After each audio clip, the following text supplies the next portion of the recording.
Antes de empezar esta historia, imagina llegar a una estación de metro y notar que el andén número 9 no aparece en el tablero electrónico, aunque el guardia jura que el último tren siempre sale desde ahí. De pronto, entre la niebla del túnel, emerge un vagón sin número ni logotipo, gris opaco, con las puertas abriéndose solas, y al fondo, un hombre de sombrero oscuro, inmóvil, esperando. En cuanto suben, una voz metálica anuncia, vagón activo. 3 pasajeros registrados. Y un número rojo empieza a contar, como si estuviera decidiendo a quién dejará bajar con vida. Porque ese tren no avanza hacia ninguna parte, avanza hacia dentro de quienes viajan en él. Y solo uno saldrá completo. Bienvenidos a No Mires Atrás, el lugar donde el misterio, el suspenso y el terror psicológico cobran vida.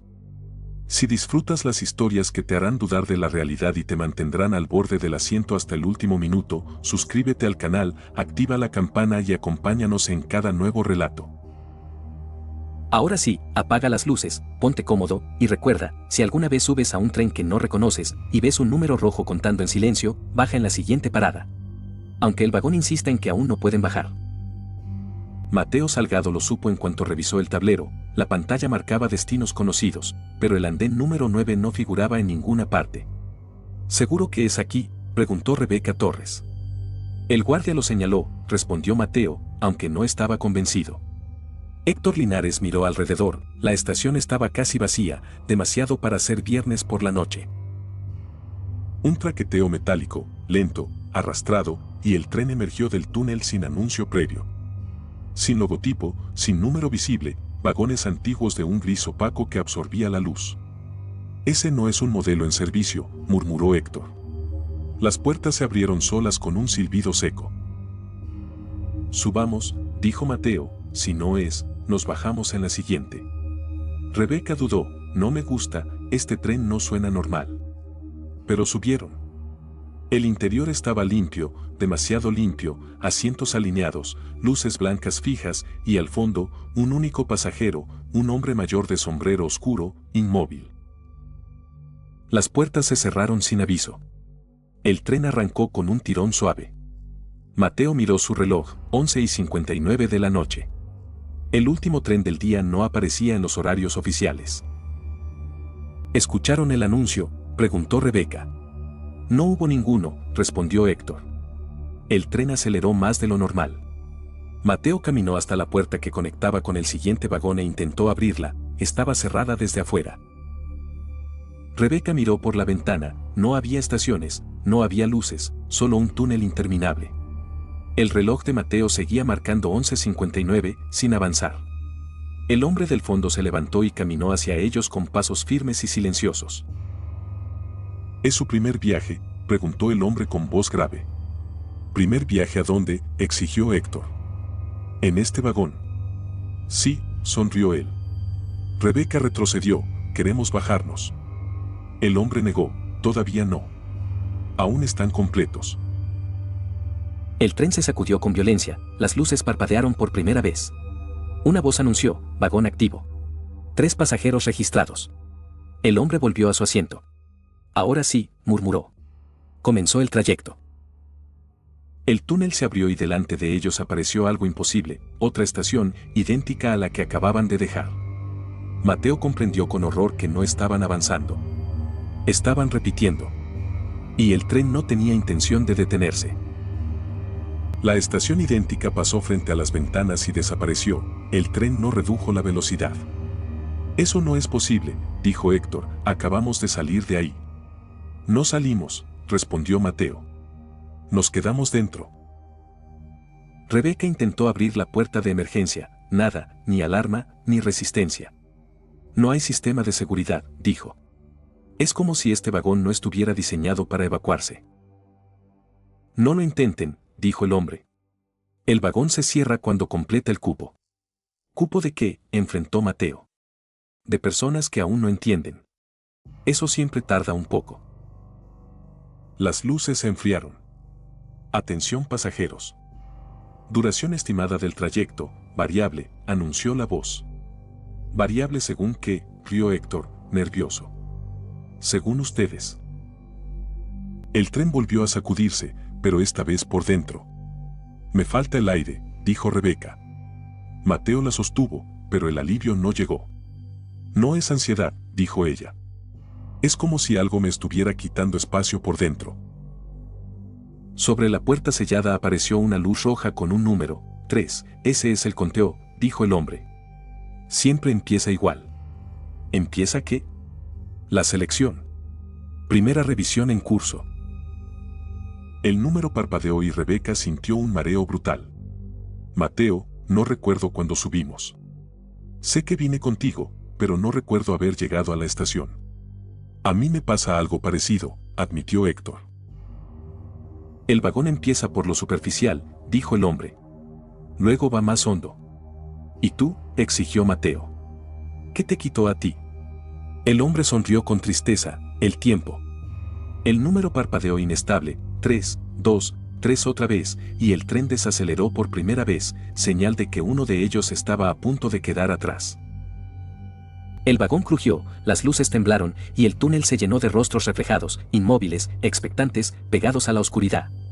No estamos solos, susurró Héctor. Nunca lo están, dijo el hombre. Solo están completos, por ahora. Una de las ventanas comenzó a oscurecerse desde dentro, como si el vagón estuviera eligiendo. La ventana oscurecida mostró un pasillo estrecho, con luz amarilla y puertas cerradas a ambos lados. Rebeca lo reconoció con la voz quebrada. Ese es el edificio donde vivía antes, ahí pasó lo de mi hermana. El vagón crujió, casi satisfecho, reconocimiento confirmado. La ventana de Héctor también se oscureció, una carretera mojada, un coche detenido en la cuneta, luces de emergencia apagadas. Ese fue mi accidente, susurró. Pero yo sobreviví. El vagón no muestra lo que pasó, dijo el hombre. Muestra lo que no terminó de cerrarse. Mateo preguntó, con un peso en el estómago, ¿qué le mostraría a él? La tercera ventana se oscureció y se volvió espejo, se vio a sí mismo en el andén, dudando frente al vagón. Eso no pasó así, yo subí. Subiste, corrigió el hombre. Pero una parte de ti se quedó abajo. El número cambió, de 3 a 2. Las luces bajaron. Rebeca sintió frío. Mateo, mi asiento está helado. Estaba cubierto por una fina capa de escarcha. Cuando el vagón decide, empieza a vaciar, dijo el hombre. Primera extracción en proceso. ¿Extracción de qué?, retrocedió Héctor. De uno de ustedes. Rebeca tembló. Yo no quiero, yo no acepté esto. Nadie acepta, respondió el hombre. Solo permanecen, ¿o no? El asiento helado comenzó a hundirse, Rebeca gritó, y un cinturón surgido de la nada se cerró sobre ella con un clic seco. No la toquen. Interferencia detectada. Héctor golpeó la puerta sellada. Ábranla. Déjenos bajar. No respondió. El número se volvió inestable. 2, 3, 2. El vagón se sacudió con violencia. El vagón no se alimenta del miedo, dijo el hombre, levantándose por tercera vez. Se alimenta de indecisión. ¿Y tú qué hiciste?, exigió Mateo con furia. El hombre bajó la mirada. Yo me quedé sentado. Cuando debía elegir. El asiento de Rebeca descendió más, ella lloró en silencio. Mateo, no siento las piernas. ¿Qué quiere el vagón? Dímelo, gritó él. Un pasajero menos. Héctor entendió algo horrible, no importa quién. Solo que alguien falte. El número quedó fijo en 2 un segundo eterno y volvió a 3, tiempo adicional concedido. El asiento dejó de hundirse, por ahora. El tren aceleró, el túnel se llenó de más rostros esperando, y Mateo comprendió con horror que el vagón elegía al que nadie defendía. El número permaneció inmóvil en 3, demasiado tiempo. Cuando se queda así, murmuró el hombre, es porque está midiendo. Rebeca, con dificultad para respirar, le pidió a Mateo que si algo le pasaba, no se quedara ahí. No digas eso, respondió él. Vamos a salir juntos. Héctor observaba desde el otro extremo, sin acercarse ni alejarse. El vagón crujió, evaluación de vínculos. Iniciando fase comparativa. Las luces se dividieron en 3 focos, uno sobre cada pasajero, y el resto quedó en penumbra. Ahora el vagón observa quién pesa menos cuando falta, dijo el hombre. Aquí no importan los recuerdos, añadió. Importa el impacto. La ventana frente a Héctor mostró ausencia, un cuarto vacío, un teléfono que no sonaba, un funeral con pocas personas. Eso no es justo, dijo él. No pueden medir una vida así. La ventana de Rebeca mostró a Mateo llorando solo en un hospital. Eso aún no pasa, susurró él. Pero podría, dijo el hombre. Y el vagón lo sabe. La ventana de Mateo mostró a Héctor y Rebeca subiendo al tren, y a él quedándose abajo, mirando cerrar las puertas. Ese no soy yo subí. Subiste. Pero el vagón no está seguro de que debieras hacerlo. El número parpadeó, de 3 a 2. Las luces se concentraron sobre Héctor. No, esperen. El suelo bajo sus pies se volvió hondo. Proceso de reducción iniciado. Rebeca gritó, no lo dejen solo. Mateo dio un paso hacia Héctor, el vagón vibró con violencia. Interferencia detectada. Advertencia final. El hombre urgió, si no hacen nada, lo hará solo. Rebeca negó, llorando, no elijas. Héctor respiraba rápido, Mateo, no quiero desaparecer. El número tembló, 2, 3, 2. Indecisión crítica. Acelerando proceso. El suelo bajo Héctor comenzó a absorberlo. Mateo. Di algo. Pero Mateo no dijo nada. El vagón crujió, satisfecho, confirmación parcial. Silencio registrado. Rebeca comprendió antes que nadie, no es que Mateo haya elegido, es que no lo defendió. El suelo se detuvo, por ahora, mientras las luces bajaban y el tren aceleraba en silencio, como si la decisión ya estuviera tomada. El tren avanzaba a una velocidad imposible, decidida. El número permanecía fijo en 2. Héctor ya no estaba completamente en el vagón, sus pies se hundían en el suelo oscuro. No siento frío, dijo, extrañamente tranquilo. No siento nada. Mateo mintió, no te va a pasar nada, voy a sacarte de ahí. El hombre negó, ya no puedes. El vagón no retira lo que empezó a borrar. Proceso de reducción estable. Pasajero identificado como prescindible, anunció la voz. Él no es prescindible, gritó Mateo. Héctor sonrió con tristeza, Mateo, mírame. No estaba pidiendo ayuda, se estaba despidiendo. No te culpes. Aquí no gana el que elige, gana el que queda. El suelo subió hasta sus rodillas. Rebeca gritó, no. Yo me quedo. Déjenlo ir. Intercambio no autorizado. El vagón no acepta voluntarios. El hombre murmuró, siempre dicen eso. Hasta que solo queda uno. Héctor preguntó cuántos quedaban cuando él subió. 3. Como siempre. Héctor asintió, entonces ya sé cómo termina. El suelo alcanzó su cintura, su cuerpo no se desintegraba, se simplificaba. Mateo, si sales de aquí, acuérdate de mí como alguien real. Mateo cayó de rodillas, lo eres. Lo eres.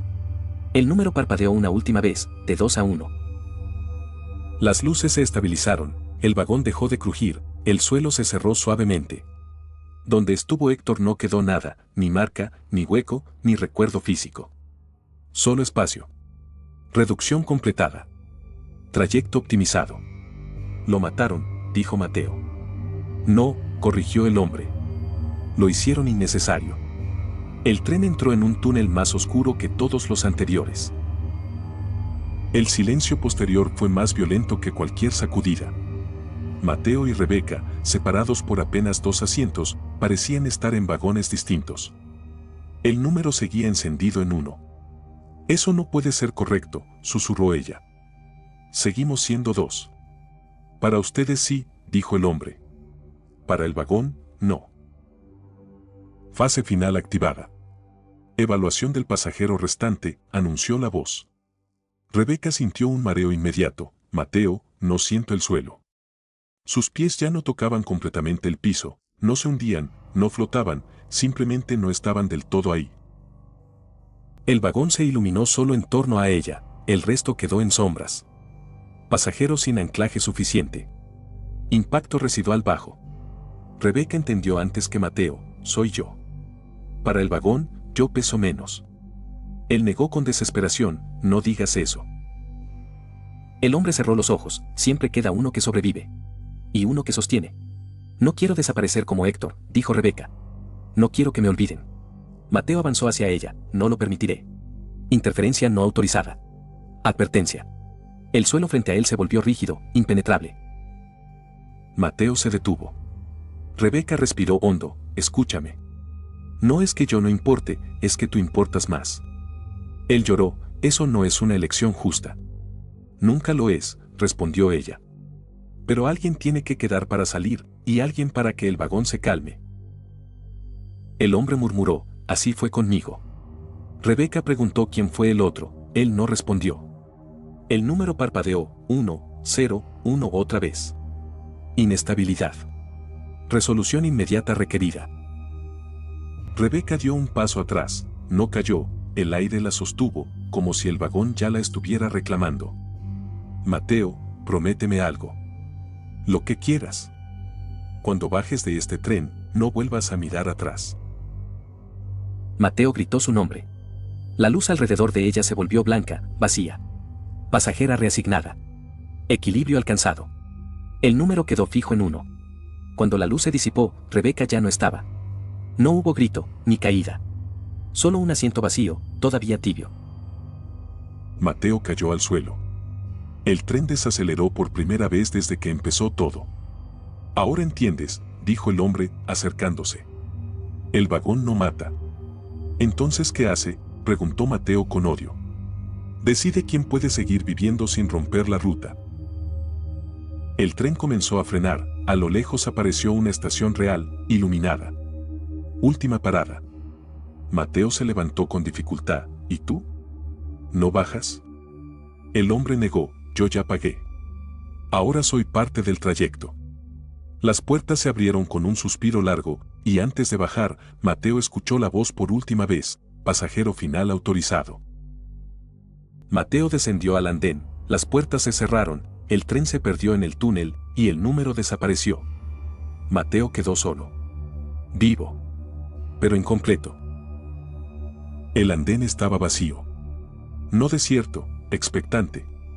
Mateo caminó inseguro, todo parecía normal, y eso era lo peor.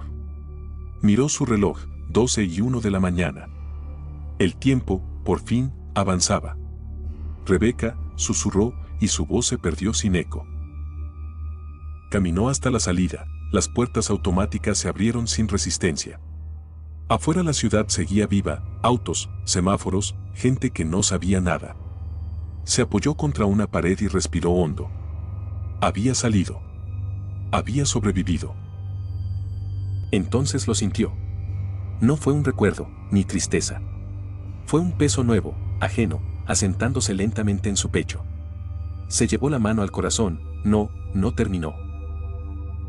Esa noche soñó con el vagón, con los asientos alineados, con el número sobre la puerta, 3, al despertar lo recordó todo, cada rostro, cada palabra, a Héctor, a Rebeca. No se borraron.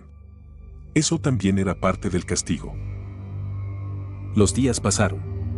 Mateo volvió a usar el metro, evitarlo era imposible. Pero algo había cambiado, cada vez que entraba a un vagón sentía un cosquilleo en la nuca, una evaluación. Una mañana notó a una mujer nerviosa mirando las puertas con ansiedad, un joven distraído con audífonos, un anciano temblando, sostenido del tubo. Mateo los miró, y supo. Sin pensar cómo, simplemente lo sabía, quién se quedaría, quién sobraba, quién pesaba menos para la ruta. Se bajó de golpe en la siguiente estación, no. Eso no soy yo. Pero la sensación no desapareció. Se volvió más clara. Más precisa. Una noche, en una estación casi vacía, escuchó una voz conocida detrás de él. Al principio duele, dijo el hombre del sombrero. Luego solo cansa. Mateo, sin voltearse, no quiero esto. Nadie quiere. Pero el vagón necesita ojos afuera. Yo ya pagué, dijo Mateo, con los puños cerrados. Pagaste por salir, suspiró el hombre. No por olvidar. Un tren entró al andén, no era el mismo, pero Mateo sintió el tirón en el pecho. El número apareció reflejado en el vidrio, 2. Todavía no, susurró Mateo. El hombre retrocedió, cuando marque 3, te tocará decidir si subes o si dejas que el vagón elija solo. El tren abrió las puertas, 2 personas subieron, esperaron. El número no cambió. Mateo entendió entonces la verdad completa, el vagón de la muerte no recorría túneles. Recorría personas. Y ahora él era parte del mecanismo. Dio un paso atrás, el número parpadeó, de 2 a 3. El vagón se iluminó y una voz metálica, suave, familiar, anunció: cupo completo. Mateo cerró los ojos y decidió no mirar atrás. Pero el andén sí lo hizo. El eco de esas palabras quedó suspendido en el aire. Mateo no se atrevió a abrir los ojos, sentía que si lo hacía, encontraría algo esperándolo al otro lado de la oscuridad. El tren permaneció detenido unos segundos más. No hubo aviso de cierre de puertas, ni silbato. Solo un silencio insoportable, como si todo el mundo contuviera la respiración. Entonces ocurrió, un único paso, lento y pesado, descendió desde el interior del vagón. Luego otro. Y otro más. Mateo sintió que la sangre abandonaba su rostro. No necesitaba mirar para saber que alguien había bajado, lo supo porque el aire cambió, se volvió más frío, más denso, como si la estación hubiera quedado sumergida bajo el agua. A su alrededor, la gente seguía caminando con normalidad, un hombre revisaba su teléfono, una mujer cargaba a un niño dormido, un vendedor ofrecía café. Nadie parecía notar aquella presencia. Solo él. Con esfuerzo giró la cabeza. El vagón seguía abierto, vacío, el hombre del sombrero ya no estaba. Pero en el suelo del andén había 3 sombras, y solo una pertenecía a Mateo. Las otras 2 permanecían inmóviles, demasiado largas, demasiado oscuras, como esperando que alguien las reclamara. Mateo retrocedió, las sombras avanzaron, deslizándose, imitando cada uno de sus movimientos con un ligero retraso. Escuchó un susurro detrás de su oído: nunca bajaste. Se giró de golpe. No había nadie. Solo el reflejo de los cristales del andén. Por un instante vio a Rebeca, sentada dentro del vagón, mirándolo fijamente. No lloraba, no pedía ayuda, solo negaba lentamente con la cabeza, como advirtiéndole de algo. Después apareció Héctor, pálido, demasiado tranquilo, levantando una mano no para saludar, sino para señalar detrás de Mateo. Un escalofrío le recorrió la espalda. Giró una vez más, y el tren había desaparecido. Nunca estuvo allí. Los rieles estaban vacíos, como si ningún convoy hubiera pasado en horas. La gente seguía entrando y saliendo de la estación, nadie parecía haber visto nada. Mateo quiso convencerse de que todo había terminado, hasta que observó el tablero electrónico, los destinos cambiaban uno tras otro, y de pronto todas las letras comenzaron a desordenarse, como si una mano invisible las reacomodara. Finalmente, la pantalla mostró un único mensaje: próxima llegada, vagón 9. Hora, 12:01. Pasajero, Mateo Salgado. Sus piernas dejaron de responderle. Una alarma comenzó a sonar en toda la estación, el mismo tono metálico que había escuchado dentro del tren. La voz volvió a hablar, pero esta vez todos la escucharon. Las personas levantaron la cabeza al mismo tiempo y giraron lentamente hacia Mateo. Cientos de rostros sin expresión, sin parpadear, comenzaron a sonreír uno a uno. No con alegría, con reconocimiento, como si por fin hubiera regresado alguien que llevaba demasiado tiempo perdido. Mateo quiso correr. No pudo, sus pies permanecían inmóviles. El suelo estaba cubierto por rieles que no vio aparecer, naciendo desde las baldosas bajo sus zapatos. Entonces comprendió la última mentira: nunca había salido del vagón. La ciudad, la estación, las calles, todo formaba parte del trayecto.